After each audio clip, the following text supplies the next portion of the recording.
अस्सलामुअलैकुम। Programme night addition में हम आपको खुशामदीद कहते हैं। नाजरीन, क्या इस्लामाबाद के बाद कराची और हैदराबाद में भी बल्दियाती इंतखाबात खटाई में पड़ गए हैं? इलेक्शन कमीशन ऑफ पाकिस्तान ने इन शहरों में 15 जनवरी को लोकल गवर्नमेंट इलेक्शन कराने का एक शेड्यूल दे रखा है, लेकिन इंतखाबात से पहले MQM और पाकिस्तान पीपल्स पार्टी के दरमियान हल्का बंदियों के इशू पर एक महाज खुल गया है। पीपल्स पार्टी ये चाहती है कि इलेक्शन 15 जनवरी को ही हो जाए। चेयरमैन पीपल्स पार्टी बिलावल भुट्टो जरदारी ने तो यहाँ तक कह दिया कि शहर कराची का अगला मेयर जियाला ही होगा। जो कराची का अगला मेयर होगा वो तो इसी मैदान में बैठा है। 14 दिन के बाद मैं एक बार फिर आपसे मिलूंगा। 15 जनवरी को कराची का इलेक्शन होगा, 16 जनवरी को मेयर जियाला होगा। नाजरीन, दूसरी तरफ MQM ने कराची में नई हल्का बंदियों के बगैर बल्दियाती इंतखाबात कराने पर हुकूमत से अलहदा होने की धमकी भी दे दी है। पार्टी इजलास के बाद MQM के रहनुमा खालिद मकबूल सिद्दीकी ने प्रेस कॉन्फ्रेंस में ये वार्निंग दी कि पाकिस्तान पीपल्स पार्टी को हल्का बंदियों से शहरों पर कब्जा नहीं करने देंगे। जायज़ मुतालबात अगर हमारे पूरे नहीं हुए तो हमसे भी फिर बेहतरी की तवक्को ना रखी जाए। खालिद मकबूल सिद्दीकी ने पीपल्स पार्टी पर प्री पोल रिगिंग और प्लानिंग के इल्ज़ामात भी लगाए।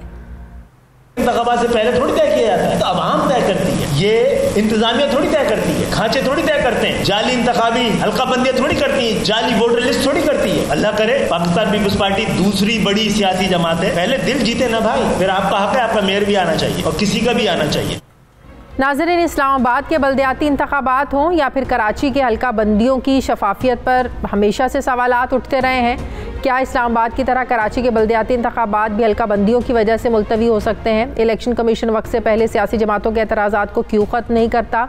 क्या MQM के इक़्तिदार से अलग होकर सड़कों पर आने की धमकी क्या ये काम दिखाएगी? क्या शहबाज शरीफ अपनी वज़ारत उज़्मा बचाने के लिए कोई दरमियानी रास्ता निकाल सकते हैं? दूसरी तरफ MQM के धड़े एक बार फिर से इकट्ठे होने जा रहे हैं, जो सिंध खुसूसन कराची में पीपल्स पार्टी और तहरीक इंसाफ के सामने माजी की तरह एक बड़ी ताकत बनकर सामने आ सकते हैं। लेकिन कल हमारे ही शो में साबिक गवर्नर सिंध तहरीक इंसाफ के रहनुमा इमरान इस्माइल ने यह भी इंकशाफ किया था कि इस इत्तेहाद में अल्ताफ़ हुसैन वाली MQM लंदन भी हिस्सेदार होगी, बल्कि उन्होंने तो यहाँ तक कह दिया कि वो लीड करने जा रहे हैं। MQM लंदन का इसमें शामिल होना या वो ही लीड करेंगे, ये आपकी खबर है या आपका अंदाजा है? दोनों समझ लें, तज्जिया नहीं है, मेरा अंदाजा भी है और कुछ खबर भी है मुझे कि वहाँ से कोशिशें जारी हैं।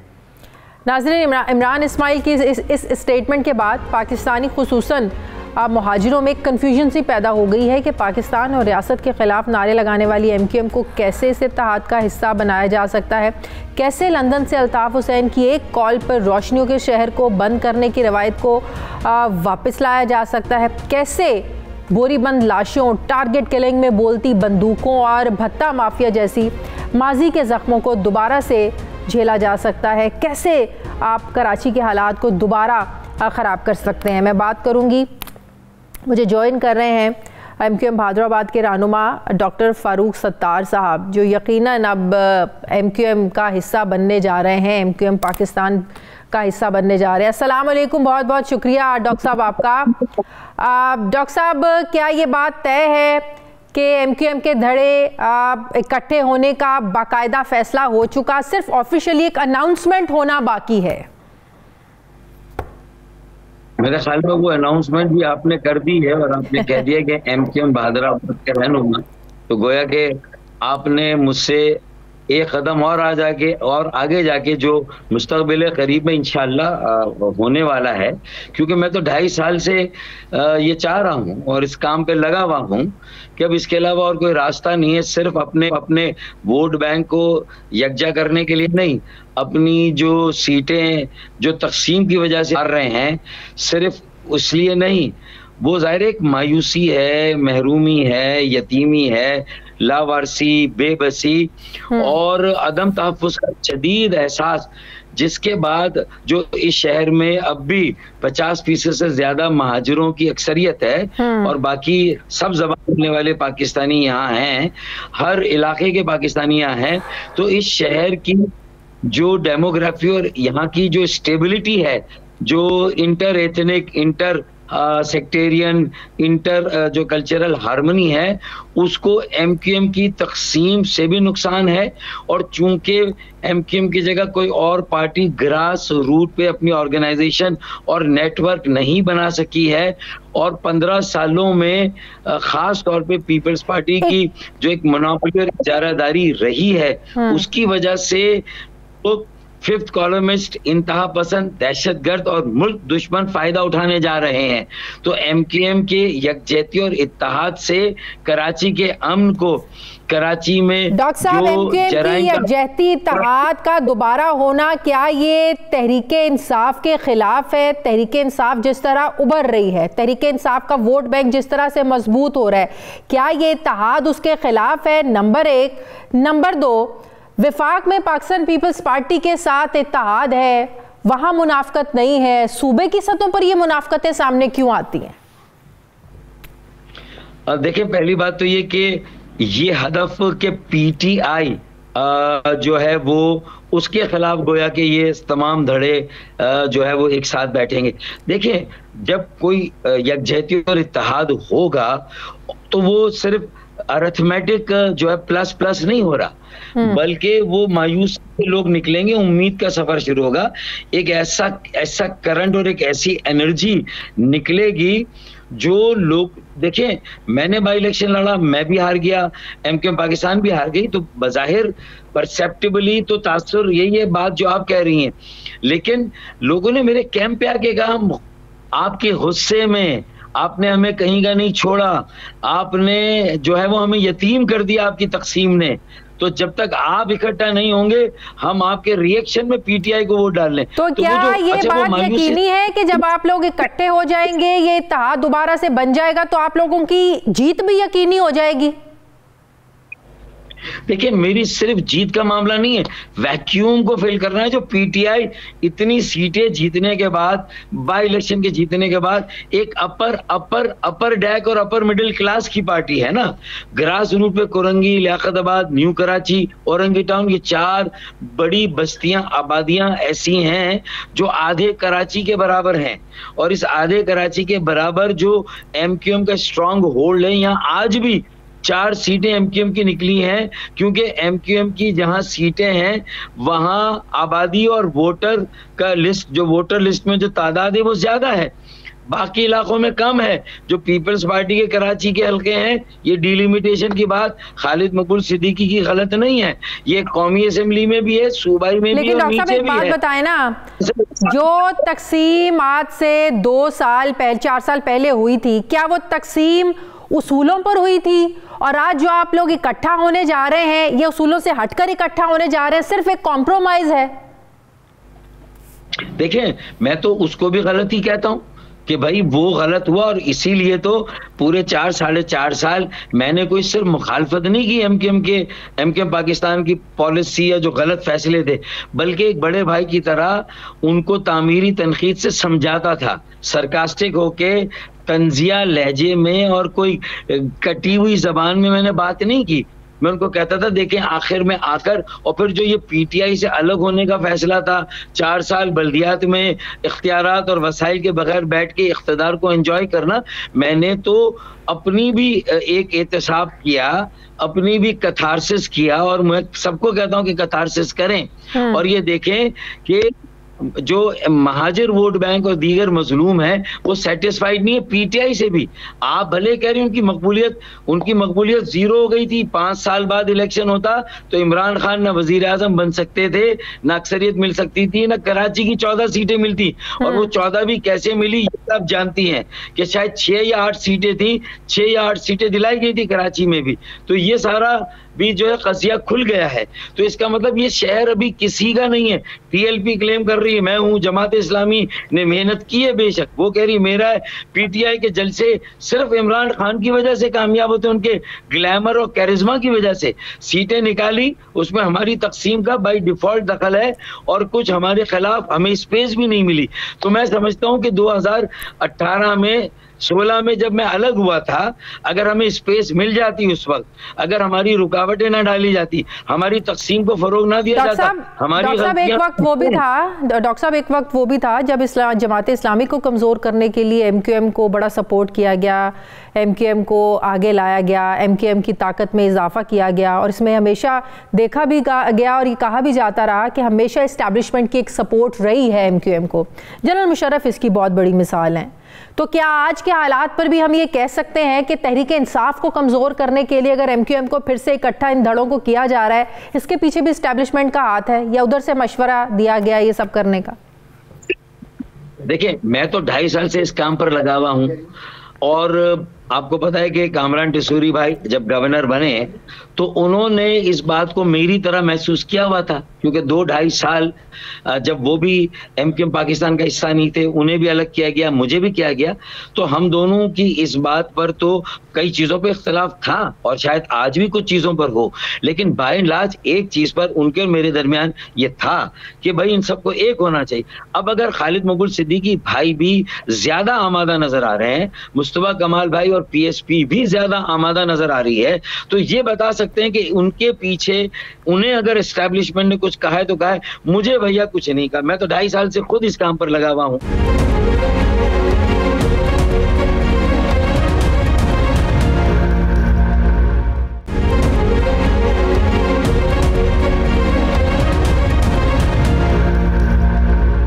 इख्तलाफात आज से 4 साल पहले थे, उन्हीं इख्तलाफात के साथ एक दूसरे के साथ फिर से जुड़े, या वो मामलात, वो गलत फहमियां या वो इख्तलाफात सब दूर हो गए?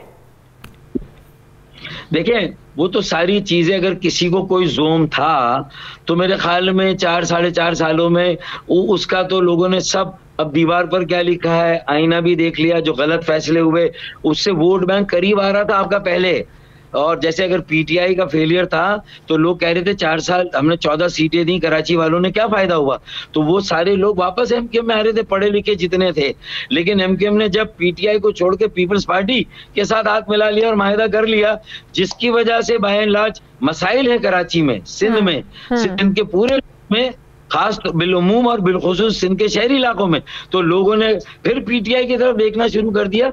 तो ये देखें, आपने कहा ना कि जमात इस्लामी को वो करने के लिए MQM को प्रमोट किया गया, तो इसका मतलब तो ये है कि जमात इस्लामी को भी किसी वक्त में ज़िया-उल-हक साहब ने फिर प्रमोट किया था। ये मुख्तलिफ वक्त की ये सारी आप करेंगी ना, तो पहले जमात इस्लामी, फिर MQM और फिर PTI। लेकिन अब मैं आपको ये वाज़े तौर पर बताता हूँ कि ये तीनों जमातों की फेलियर अगर है कराची की हद तक, तो इन तीनों की अपनी गलतियां, गलत फैसले और डिलीवर नहीं किया और उन्होंने परफॉर्म नहीं किया। इनका कोई और दुश्मन नहीं हो सकता। एस्टैब्लिशमेंट किसी को कितना भी मिला दे, जब तक उस पार्टी की अपनी ताकतें और गलतियां नहीं होंगी, PTI का वोट बैंक तो कायम हो। MQM लंदन भी हिस्सा तो नहीं कहना चाहिए, लीड करने जा रही है। कल साबिक गवर्नर इमरान इस्माइल साहब ने भी ये मेरे प्रोग्राम में बात की, उन्होंने कहा ये खबर भी है और ऐसा होना भी है कि अल्ताफ़ हुसैन जो है वो इसको दोबारा से लीड करेंगे, MQM लंदन ही लीड करेगी। ये सब लोग मर्ज होने जा रहे हैं, दोबारा से मिलने जा रहे हैं एक दूसरे के साथ। क्या ऐसा भी पॉसिबल है या कुछ ऐसा चल रहा है ऑलरेडी? 4 साल जो इख्तिदार PTI के पास रहा, उसमें भी कराची में बुरी तरह उन्होंने अवाम को मायूस किया और फेल किया। अपनी माशी पॉलिसियों से कराची इन्वेस्टमेंट का, फाइनेंस, जो तरक्की का इंजन और मईशत का हब, उसको किस तरह नजरअंदाज किया। 1150 अरब रुपए का ऐलान किया, 30 अरब रुपए के 3 नाले साफ किए, और छोटे नाले जब साफ नहीं होंगे, फिर K4 अभी तक नॉन स्टार्टर है, सर्कुलर ट्रेन नॉन स्टार्टर है, फिर कचरा उठाने का निकासी आपका निजाम, गटर जगह जगह उबल रहे हैं। तो पीपल्स पार्टी के पास ज्यादा इख्तियार है सूबाई खुद मुख्तारी के बाद, मैं मानता हूँ, लेकिन माली वसाइल तो मरकज से आ रहे हैं। नेशनल फाइनेंस कमिशन बना के क्यों नहीं? डॉक्टर साहब, मेरा सवाल ये है कि क्या अल्ताफ हुसैन इसे लीड करेंगे? आ रहा हूं, मैं आखिरी बात करता हूं। तो देखिए, असल में अगर MQM की यकजहती और इत्तेहाद से उनकी नाकामी पर वो पर्दा डाल के सिर्फ ये कह के कि ये MQM लंदन भी जुड़ जाएगी और फिर कराची में जो है वो, तो क्या आज स्ट्रीट क्राइम 4 सालों में जब PTI की हुकूमत थी और पीपल्स पार्टी की सूबे में MQM का, तो उसमें कोई ऐसा नुमाया हिस्सा था ही नहीं। सूबे के और कराची के नज़्म में। तो मुझे बताएं कि फिर ये जो आज स्ट्रीट क्राइम है, 50 से ज्यादा कराची के नौजवान जाँ बहक हुए, शहीद हुए हैं, पीटीआई के दौर से लेकर उसमें भी हुए, और ये जो गुज़िश्ता 3 महीनों में आज बेरहमी से फिर आइस, मंशियात जो और स्ट्रीट क्राइम अपने पीक पर है, डकैतियां अपने पीक पर हैं। तो मुझे बताएं कि ये लॉ एंड ऑर्डर और जो वल्नरेबल हो गया ये सिटी, एक बार फिर इंफ्रास्ट्रक्चर बनानी ना पीटीआई की ने बनाया, ना पीपल्स पार्टी ने, ना एमकेएम ने, तीनों फेल हुई हैं। मैं तो 4-5 साल का खुलासा कर रहा हूँ, तीनों फेल। तो ये वैक्यूम है, वैक्यूम को ऑर्गेनाइजेशन को फिल करना है, एक नेटवर्क को, तंजीम को, लोगों की कनेक्टिविटी, उनका इत्मीनान लेना। तो मेरा फिर मेरा वही सवाल, क्या रियासत के खिलाफ नारे लगाने वालों को आप लोग अपने साथ शामिल करेंगे या वो शामिल होंगे? मेरी पोजीशन है, एटीसी कोर्ट को फैसला करना है, उसके बाद सुप्रीम कोर्ट को फैसला करना है, अदलिया तय करेगी कि 22 अगस्त को क्या हुआ था। तो मैं भी उससे पहले तो खामोश हूं ना, मैं तो कुछ नहीं बोल रहा। लेकिन ये जो वैक्यूम हमें फिल नहीं करने दिया गया, अदलिया अपने आप कैसे फैसला करेगी? इत्तेहाद आप लोगों का होने जा रहा है, अदलिया इस पर नोटिस ले, अदलिया खुद इस पर नोटिस ले कि क्या अल्ताफ हुसैन को लीड करना है, नहीं करना, दोबारा उन मामलात की छानबीन हो, अज खुद वो कैसे करें? या तो बाद में आएगी। अदलिया का तो काम सिर्फ इतना है कि जो 22 अगस्त का केस है उसका फैसला करना है ईटीसी को, और फिर उसके बाद सुप्रीम कोर्ट में जाएगा, जिसके हक में जिसके खिलाफ आएगा फिर सुप्रीम कोर्ट में जाएगा। फिर वहां जाने के बाद तय होगा कि भाई वो जो 22 अगस्त को इंसाफ, अदल और इंसाफ की निगाह में कैसे देखा जा रहा है, और उस वक्त तक की हमारी सियासी हकीकतें, मारूजी हकाइक क्या होंगे। तो मेरा सिर्फ ये कहना है कि किसी जमात को किसी जमात से कोई खतरा नहीं होना चाहिए। इमरान इस्माइल को वो बात नहीं करनी चाहिए जिसका सारे फसाने में जिक्र ना था, और इस बात को मिलाकर लोगों को शायद डराकर या एस्टैब्लिशमेंट को ये बावर करा के वो दोबारा से। लेकिन एक बात लोगों में भी डिस्कस होना शुरू हो गई है कि इस तकसीम के बाद या 2016 के वाक़े के बाद वो बोरीबंद लाशें, वो एक एमक्यूएम जो एक दहशत की अलामत समझी जाती थी, एक कॉल पर जिस तरह पूरा शहर बंद कर दिया जाता था, एक कॉल पर जिस तरह पूरे शहर में जलाओ घिराव शुरू हो जाता था, जिस तरह टारगेट किलिंग अरूज पर थी, जिस तरह भत्ते ना देने के ऊपर लोगों को मार दिया जाता था, वो चीज़ नहीं थी कराची में, वो चीज़ ख़त्म हो चुकी थी। आप बिल्कुल अगर ख़त्म नहीं समझते तो बहुत कम हो चुकी थी। तो क्या अब दोबारा आप समझते हैं कि कराची को उन हालात की तरफ जाना चाहिए? देखिए शाजिया ज़ीशान, ये वो सवालात हैं जिनका माजी में हमने कई बार जवाब दिया है ना, ठीक है ना।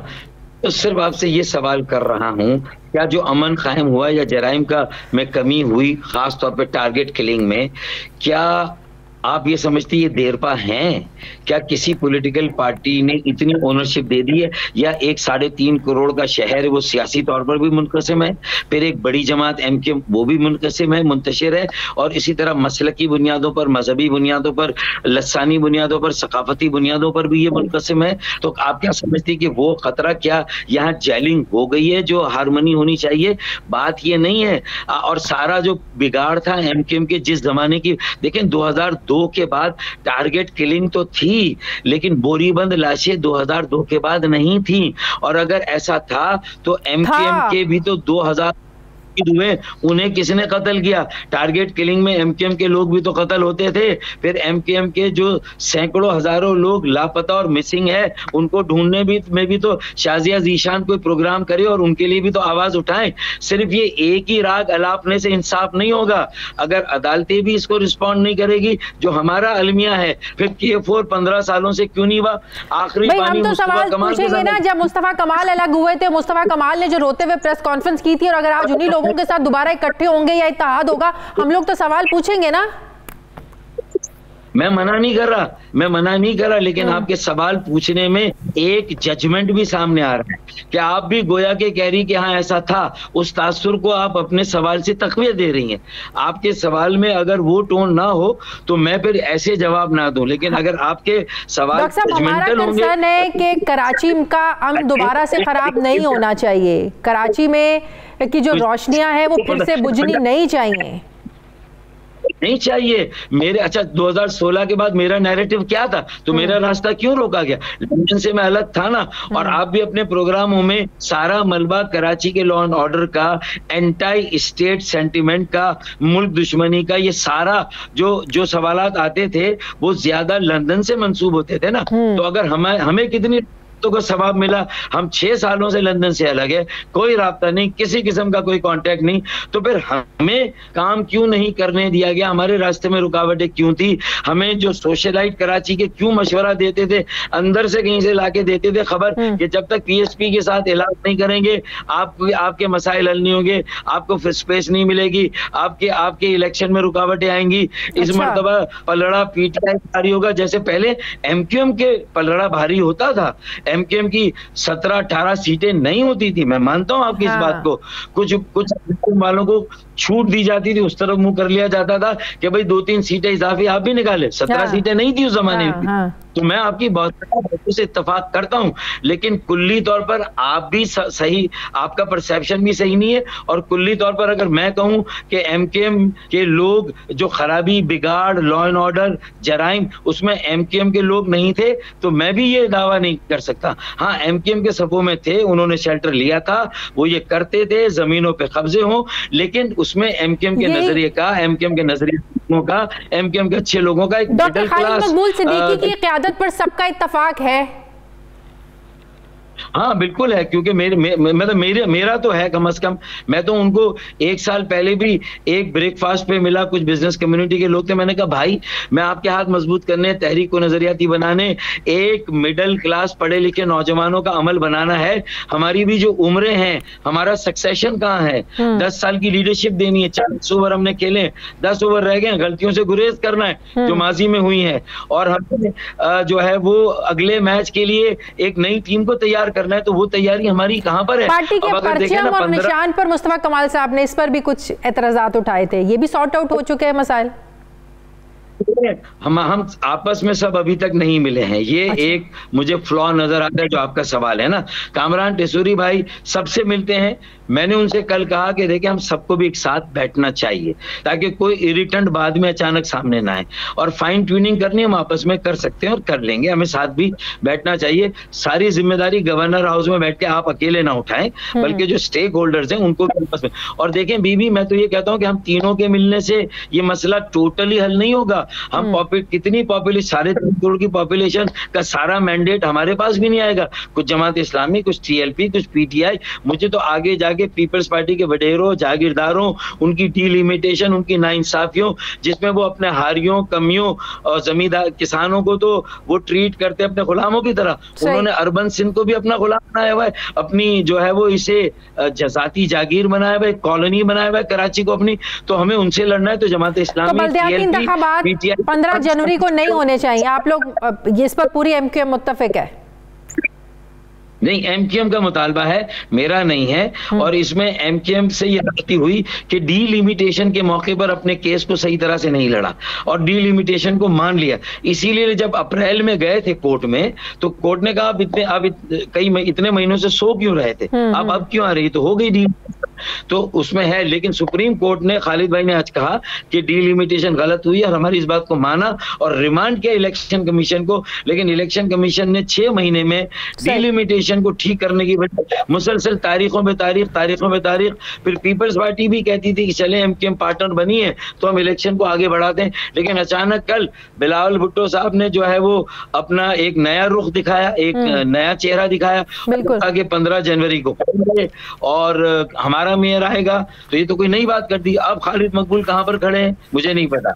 3 जनवरी को उन्हें कोई ऐलान करना होगा, पीपल्स पार्टी से अलग होंगे। लेकिन बल्दियाती तैयारी नहीं है, डिलीवर नहीं किया, परफॉर्मेंस नहीं है, मुझे कुछ अच्छे नजर नहीं आ रहे। मुझे अफसोस होता है। तो आपको लग रहा है ये इत्तेहाद खतरे में है?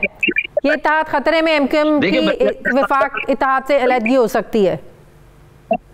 बल्दियाती इंतखाबात पर हम इतना इंतजार करते थे, जब आते थे हम खुश होते थे कि हमारा मेयर आएगा, और आज हमारी कह रही है कि आप तारीख को आगे बढ़ा दें, तो डिलिमिटेशन का इशू जायज है। प्री पोल पोलिंग जो है रिगिंग जेरीमेंडरिंग हुई है। डिलिमिटेशन में 1,90,000 के हल्के हमारे और पीपल्स पार्टी के तीसरे उनके 3 हल्के आ जाते हैं, 1 हल्के में हमारा 1 हल्का आता है। तो ये तो मिसमैच है, टोटल कंपेटेबल ही नहीं है। तो अगर ये इलेक्शन हो भी गया पीपल्स पार्टी है, पीपल्स पार्टी का तो खैर फिर भी मेयर नहीं आएगा इस जेरीमेंडरिंग के बावजूद। वो मेरे ख्याल में MQM, PTI, TLP, Jamaat Islami को फिर मिलकर ही कहीं ना कहीं अपने मेयर को लाना होगा। मुझे नहीं पता MQM बॉयकॉट करती है नहीं करती है, इलेक्शन लड़ती है, लेकिन डिलिमिटेशन का इशू जेन्युइन और सीरियस है।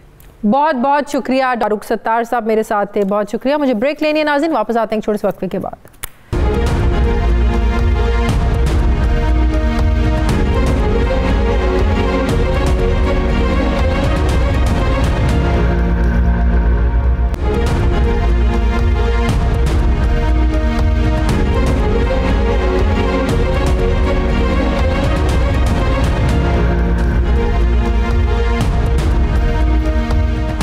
ब्रेक के बाद एक बार फिर से आपको खुशामदीद कहते हैं। मुस्लिम लीग नून के रहनुमा वफाकी वज़ीर राना तनवीर हुसैन साहब मुझे ज्वाइन करें। अस्सलाम वालेकुम, बहुत बहुत शुक्रिया राना साहब आपका। राना साहब, मुस्तफ़ा नवाज़ खोखर साहब ये बात कर रहे हैं कि तहरीक अदम एतमाद की कामयाबी में साबिक़ army chief general retired Bajwa ने PDM की मदद की थी, आप लोगों को PDM की मदद हासिल थी। कितनी सच्चाई है इस बात में? देखिए, मैं नहीं समझता कि ऐसी कोई बात है कि जब हम ये शाजिया कहते थे कि बैसाखियाँ अगर हट गई तो उसी दिन ही ये कह जाएंगे। उनको सपोर्ट जो थी एस्टेब्लिशमेंट की या जनरल बाजवा की इमरान खान को, जब वो नहीं रही तो जब ये न्यूट्रल की बात करते थे कि वो तो जानवर होता है, उन दिनों की ये बात है। सब दुनिया को पता चल गया था कि अब इनके जो वो 1 पेज वाली बात है या बैसाखियों वाली बात है या स्पोर्ट वाली बात है वो अब नहीं है। तो वो लोग जो उन्होंने साथ मिलाए हुए थे, जो इत्तेहादी थे या दूसरे कुछ MNA 30-35 के करीब थे, लेकिन 20 उनको छोड़ गए, तो वो लोगों ने अपने फैसले खुद किए। और हम तो पहले ही थे कि भाई अगर ये बात आप लोग ये मानने को तैयार नहीं है कि PDM को सपोर्ट हासिल थी, लेकिन ये मान रहे हैं आप जावेद चौधरी के कॉलम के बाद कि 2017 में 2 NROs जो मिले इमरान खान को वो जनरल बाजवा ने दिए। इस चीज़ को मानने के लिए तैयार हैं आप लोग, लेकिन इस चीज़ को मानने के लिए तैयार नहीं है कि तहरीक अदम एतमाद में आप लोगों को सपोर्ट मिली। नहीं, मुझे बताएं कि किधर से सपोर्ट हमें मिली। बता रहे ना कि जो MQM उनके साथ नाराज रहता था लेकिन वो साथ खड़े करते थे, जो दूसरे लोग थे वो भी उनके साथ। जब मैंने कहा कि सपोर्ट नहीं रही उसकी, तो वो लोग छोड़ गए इनको, क्योंकि इनके साथ इख्तलाफ तो थे। वो तो लेजिस्लेशन भी वो कराते थे, बिल इनके वो कानून साजी वो करवाते थे, जो एजेंसियां थी वहां से भूल जाते थे। इमरान खान तो सारी बातें खुद मानता है, तो हमें सपोर्ट कहना क्या। उन्होंने हमारे कोई इलेक्टेबल्स इकट्ठे किए क्या, हमें लाला के उन्होंने। इमरान खान ये भी तो कहते हैं कि जनरल बाजवा ने सारा कुछ करवाया, ये सारी साजिश हुई, डोनाल्ड लू को यहाँ से डिक्टेट किया गया। नहीं शादिया, अब वो क्या क्या कहते हैं, अब वो क्या क्या कहते हैं, क्या क्या नहीं कहते। उन्होंने जो 7-8 साल मतलब MQM भी अपनी मर्जी से अलग हुई, उनके लोगों ने भी जो साथ छोड़ा अपनी मर्जी से छोड़ा, एस्टेब्लिशमेंट की कोई सपोर्ट नहीं थी आप लोगों को? नहीं, सपोर्ट इसमें नहीं थी कि वो हमें इकट्ठे करके दे रहे थे। इमरान खान को सपोर्ट नहीं थी। देखिए, इमरान खान का जो इस वक्त नैरेटिव बना या नाराजगी का जो वो बात करता है, वो कहता मुझे क्यों नहीं बचाया। वो कहता जी मैं हक पे था, मैं फलां था, मेरे साथ उनको खड़ा होना चाहिए था, उनको न्यूट्रल नहीं रहना चाहिए था। वो तो खुद कहता है कि न्यूट्रल इनको नहीं होना चाहिए था। आप शादिया कैसी बात ये लोग कर देते हैं लोग, कुछ अपनी कुछ नाराजगी या किसी वजह से। मैं समझता हूँ कि जब खुद इमरान खान कहता है कि न्यूट्रल ये लोग नहीं रहना चाहिए, इसको मेरे साथ खड़ा होना चाहिए था, मुझे बचाना चाहिए था, मुझे क्यों नहीं बचाया। उसका तो है ही है कि मुझे क्यों नहीं इन्होंने बचाया, मुझे बचाना चाहिए। जावेद चौधरी का कॉलम बताता है ना कि 2017 में तो बचाया था। नहीं, 2017 में तो उन्होंने तो एक बंदे को बनाया, उसको पाला पोसा और लाके बैठा दिया, इलेक्टेबल्स इकट्ठे किए। सऊदरन वो जो शिमाली और जनूबी पंजाब था उसका एक मुहाज बनाया, फिर उनके साथ उनको मर्ज किया, ये सारी बातें आपके सामने हैं। वो तो जो 2018 में हुआ या 2017 में जिस तरह मियां नवाज शरीफ को निकाला गया या जिस तरह उनके साथ ज्यादती की गई, निजाम के साथ, सिस्टम के साथ ज्यादती की, मैं तो ये कहूंगा कि एक सिस्टम के साथ उन्होंने ज्यादती की और एक चलते सिस्टम को जो तरक्की करता हुआ पाकिस्तान था, खुशहाल पाकिस्तान का, उसको डीरेल कर दिया। अब वो इमरान खान को बिठाया, इमरान खान ने जो किया, हर महीने, हर दिन, हर हफ्ते उसका नई बात होती थी। वो झूठ बोलता था, वो तो कहता मैंने ये भी गलती। चलिए, आप लोग एक बयानिया लेकर आए, आप लोगों ने कहा महंगाई बहुत है, मईशत के हालात बड़े ख़राब हो गए हैं। अब जब बल्दियाती इंतखाबात, आपको पता है कि बल्दियाती सिस्टम एक ऐसा सिस्टम है जिसमें एक आम आदमी की तक एक को है ना जो है वो रसाई होती है, लोगों को घर घर इंसाफ मिलता है, घर घर सहूलतें मिलती हैं। बल्दियाती नुमाइंदों का यही काम होता है ना, गली मोहल्लों के काम करवाना, इसीलिए बल्दियाती सिस्टम बनाए गए थे ना। अब जब इंतखाबात की बारी आती है तो आप लोग भाग रहे हैं, कराची में MQM भाग रही है, इधर से आप लोग भाग रहे हैं। समझ में नहीं आता है अदालत के हुक्म के बावजूद आप लोग क्यों तैयार नहीं बल्दियाती इंतखाबात कराने के लिए। नहीं शादिया, आप लोगों को समझ आ जाए अगर आप थोड़ी सी नजर डालें माजी में। जब 2018 की हुकूमतें आई हैं तो पंजाब में एक बल्दियाती निज़ाम चल रहा था जिसको इन्होंने खत्म कर दिया। जो मैं समझता हूँ कि जब परवेज मुशर्रफ का निज़ाम चल रहा था तो 2008 में हम आए तो हमने तो खत्म नहीं किया पंजाब में, सही निज़ाम चलता रहा, उन्होंने टेन्योर पूरा किया और इन्होंने आगे खत्म किया और 4 साल इन्होंने इलेक्शन नहीं कराए। आपके सामने जिस तरह सुप्रीम कोर्ट का फैसला आया, सुप्रीम कोर्ट ने बहाल किया उस बल्दियाती इदारों को, उन्होंने फिर नहीं बहाल किया। ये सारी आप एनालाइज किया करें, चीजों देखे करें तो फिर आपके उसके पीछे बैकग्राउंड। नहीं तो एक ने गलत काम किया तो दूसरा उसके पीछे चलेगा तो फिर फर्क तो नहीं। उन्होंने नहीं करवाया तो आप लोगों ने भी नहीं करवाने। नहीं शादिया, अगर इन्होंने एक्ट ऐसे बनाए हैं, ऐसी कानून साजी की हुई है जो किसी तरह भी बल्दियाती इदारों के लिए मुफीद नहीं है, उनकी परफॉर्मेंस नहीं होगी, उनका वो रोल ही नहीं होगा क्योंकि इन्होंने अपने टाइम पे बनाए हुए हैं। उस वक्त जो पंजाब के कितनी दफा उन्होंने उस कानून की शक्ल बगाड़ी है, परवेज लाई ने लहदा बगाड़ी है, गुलजार के टाइम पे तो 2-3 दफा उसको बगाड़ा गया, खत्म किया गया। तो मैं समझता हूँ ये चीजें दुरुस्त करने की बात है। एक सिस्टम होना चाहिए, एक निज़ाम होना चाहिए जो परपेचुअल और उसको आइन की कवर होना चाहिए आइन का। ये नहीं है कि आप आज कुछ कर दे, कल कुछ कर दे, परसों कुछ कर दे। अगर आप चाहें तो यूनियन काउंसिल एक 2 गाँव की बना लें, अगर एक यूनियन काउंसिल चाहे तो 10 गाँव की बना लें। इस तरह नहीं होता। पंजाब में अपना वज़ीर आला लाने की खूब तैयारी है आप लोगों की? नहीं बिल्कुल, अल्लाह के फजल से हम समझते हैं कि पंजाब में एक ऐसी हुकूमत है जिसको अक्सरियत हासिल नहीं है। उस वक्त भी एक पंचायती फैसले के जरिए उनकी हुकूमत आ गई मार्ज़ वजूद में। किसी तरीके से भी मैं समझता हूँ कि उनको PTI या काफ की जो कोलिशन है उसको सपोर्ट नहीं है लोगों की। एक जबरदस्ती ऐसे फैसले दे दिए कि जो वोट देगा D सीट हो जाएगा, वो D सीट होगा तो फिर डिस्क्वालीफाई भी हो जाएगा। ये मुझे बताएं कभी डबल सजा भी हुई है? अगर D सीट होना है उन लोगों ने जिन्होंने वोट तो अपनी पार्टी से हटके देना है तो फिर डिस्क्वालिफिकेशन। आप लोग तो भुगत चुके हैं ना, जिन लोगों को आप लोगों ने, उन लोगों के मतलब कि आपके साथ शामिल हुए थे, फिर उन अपने लोगों को छोड़ के उन लोगों को टिकट देना, आप लोग तो भुगत चुके हैं इस सारी मसले। हम तो बहुत कुछ बोल चुके हैं। अदलिया गया तो हम 2017 से शुरू हुए हैं, बल्कि उससे भी पहले हमें कई दफा जो फैसले आए हैं उस पर तो बड़ी तारीख लिखी गई है। तो इस तरह 2017 में जो मकामा पे निकाला गया वो भी उसकी तारीख है। अब तो हर चीज सामने आ रही है। तो हम किस वक्त अदलिया से फैसलों से हम जो हैं उससे नहीं हुए मुतासर, और वो आपको सारी चीजें आपके सामने है। तो ये तो नहीं है कि कोई चीज खत्म हो गई है या अभी चल भी नहीं रही, अभी भी चल रही है। अब कौन सी रोक गई है? अभी मुझे बताएं कि जब हमजा को किया गया तो उस वक्त तो जो में तो यही है जो स्ट्रेंथ असेंबली की हो वो चीफ मिनिस्टर या प्राइम मिनिस्टर इलेक्ट करे। लेकिन जाहिर उनके पास नंबर पूरे हैं तो परवेज इलाही वज़ीर आला बने हुए हैं ना। अब एक ही सूरत हो सकती है कि एतमाद का जिस दिन वोट ले उनकी पार्टी के या उनके PTI के कुछ लोग ना आए, वो एब्सेंट हो जाएं, वो न्यूट्रल हो जाएं, जिसका खदशा है PTI को, और बकौल उनके सब कुछ आप लोग करवा रहे हैं। मुझे बताएं, अगर शादिया उनके पास वोट हो तो पहले उन्होंने कहा कि जी देखे ना गवर्नर ने बुला लिया और टाइम फिक्स कर दिया, हालांकि 3 दिन होते हैं इनमें, लेकिन चले 19 तारीख से आज हो गया 1 अब 10, 11, 12 दिन हो गए हैं, अदलिया के भी आए हुए, बाहर के कुछ लोग नहीं वापस आ रहे होंगे, उनके बंदे नहीं अभी पूरे होंगे, अवेलेबिलिटी नहीं होगी। जहाज मेरी शादियाँ जहाज रोक गए हैं, एयरलाइनें बंद हो गई हैं, वहाँ पे कोई कर्फ्यू लग गए हैं, भगवान। तो यहाँ पे भी कोई इमरजेंसी की इतनी वो सूरत तो नहीं है ना कि लोग भागे भागे आए, मसरूफियत से गया होता है। सुने नहीं शादिया, लेजिस्लेशन अगर आम हो तो बाहर से पार्टियां कहती हैं कि फौरन वापस आ जाए। हम एक टेलीफोन की कॉल पे पहली अवेलेबल फ्लाइट पे सारी दुनिया आ जाती है, अपने सारे छोड़ के, मेडिकल ट्रीटमेंट छोड़ के आ जाते हैं।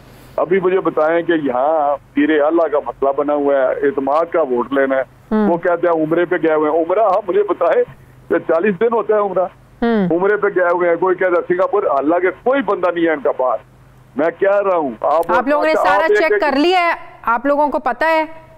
हमें पता है, आप चेक कर ले, मैं आपको बता रहा हूँ। आप सुबह चेक कर लें, 2 दिन में चेक कर लें, आगे लिस्ट रख लें, उनको फोन नहीं करें उनके घर वालों किधर है वो, तो माल करते हैं। ये तो ऐसे ही वो फलां जगह गए हुए हैं, ये तो उनके पास अक्सरियत है नहीं है, अब इधर उधर की मार रहे हैं। चलें, बहुत शुक्रिया विफाक तालीम राना तनवीर हुसैन साहब मेरे साथ हैं। मुझे ब्रेक लेनी है, वापस आते हैं वक्फे के बाद।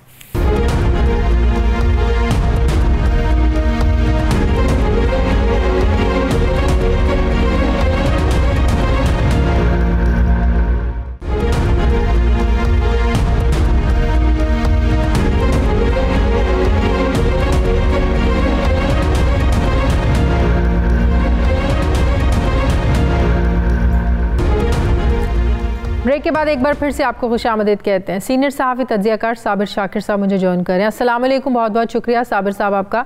साबिर, साल 2022 सियासी लिहाज से आपके ख्याल में कितना टफ रहा, कितने चैलेंजेस रहे, और 2023 में भी आपको लगता है कि चैलेंजेस यही ऐसे ही चलेंगे? साल 2022 तो शादिया बहुत ही वर्स्ट था, और ख़ास तौर पे पाकिस्तान के लिए और पाकिस्तान के अवाम के लिए। पाकिस्तान और पाकिस्तान के अवाम इंतहाई बेयार व मददगार रहे, मईशत तबाह हुई और दहशत गर्दी दोबारा से वापस आ गई साल 2022 में, और सियासी बहरान बढ़ता जा रहा है और वो बढ़ चुका है। और ये बात हम नहीं कह रहे, बल्कि ये बात chief of army staff general Asim Munir साहब ने कल कही है कि दहशत गर्दी और मुआशी जो बहरान है, ये ऐसे चैलेंजेस हैं जिनसे निपटने के लिए तमाम फ्रीकैन को, तमाम स्टेक होल्डर्स को बैठना होगा और कौमी इत्तेफाक राय पैदा करना होगा। जब चीफ ऑफ आर्मी स्टाफ सिपा सलार ये बात कह रहे हैं तो उससे आप अंदाजा कर सकते हैं कि मामला किस हद तक संगीन होगा और हो सकता है। ये तो है साल 2022 की दास्तान, चूंकि एक गलत फैसला किया गया और एक डेमोक्रेसी, जमहूरियत का जो एक सही पहिया चल रहा था उसको अनऑर्गेनिकली उसको डीरेल किया गया, और एक ड्राइंग रूम में बैठ के जो कुछ फैसले किए गए फर्द वाहिद ने किए, उसका खमियाजा पूरे मुल्क को भुगतना पड़ा, और अब तक भुगत रहा है। पोलराइजेशन बहुत हद तक बढ़ अभी राना तनवीर हुसैन साहब मेरे साथ है, जिस एक शख्सियत की आप बात कर रहे हैं, मैंने भी उनसे यही सवाल किया कि जो मुस्तफ़ा नवाज कोकर्स ने बात की है कि जनरल बाजवा ने पूरी तरीके से सपोर्ट किया PDM को अदम एतमाद में, लेकिन वो बिल्कुल इस बात से साफ इनकारी थे। वो कह रहे थे कि लोग अपनी मर्जी से छोड़ के गए, MQM ने अपनी मर्जी से छोड़ा, इनके अपने लोगों ने अपनी मर्जी से छोड़ा, जनरल बाजवा ने किसी तरह की मदद नहीं की। अच्छा, राना तनवीर साहब के इस मामले में मैं उनको चैलेंज करता हूँ, हमारे बुजुर्ग हैं बहुत अच्छे, उनको चैलेंज करता हूँ कि वो सिर्फ कुरान पे हाथ रख के नहीं, सिर्फ सीने पे हाथ रख के, दिल पे हाथ रख के बता दें, क्योंकि वो खुद उसका पार्ट थे। राना तनवीर साहब के अपने बहुत अच्छे ताल्लुकात हैं बाजवा साहब से, और बाजवा साहब ने भी, राना तनवीर साहब ने भी ब्रिज का रोल अदा किया था। शुजात अजीम साहब नंबर 1, नंबर 2 जुबैर साहब, और नंबर 3 आपके बड़ी इमाम वाले, और तीसरा राना तनवीर साहब। ये वो लोग हैं जिन्होंने ब्रिज का रोल अदा किया, और मलिक अहमद खान पंजाब से, अब तो ये कोई ढकी छुपी बातें नहीं है, ये सारे ब्रिज का रोल अदा कर रहे थे, ये सारे मुलाकातें करवा रहे थे, पैगाम रसानी हो रही थी और मामला तय हो रहे थे, चीजें तय की जा रही थी। फिर तो इमरान खान को भी अपने दिल पर हाथ रखकर बताना चाहिए कि जिन 2 NROs देने की बातें की जा रही हैं 2017 में, इमरान खान को वो भी कहें कि ये भी सब गलत था, ये झूठ था, तब भी जनरल बाजवा ने उन्हें कोई NRO नहीं दिया। अच्छा, उसमें शाजिया जो 2017 सुप्रीम कोर्ट के जिस फैसले की बात कर रहे हैं उसका मैं आपको बता दूं कि हकीकत में वो साकिब निसार साहब को निशाना नहीं बना रहे, क्योंकि साकिब निसार साहब 3 रुकनी बेंच था, साकिब निसार साहब एक थे उनमें से, और उसमें मौजूदा चीफ जस्टिस उमरता बंदयाल साहब भी थे और जस्टिस फैसल अरब भी थे। तो ये पॉसिबल नहीं है, ये मुमकिन नहीं है। ठीक है, बहुत बहुत शुक्रिया सीनियर सहाफ़ी तज्ज़ियाकार साबिर साहब मेरे साथ थे। नाज़रीन, हमारे प्रोग्राम का वक्त खत्म हो गया। फीडबैक ज़रूर दें, अपना ख्याल रखें, मुझे इजाज़त दें, अल्लाह हाफ़िज़।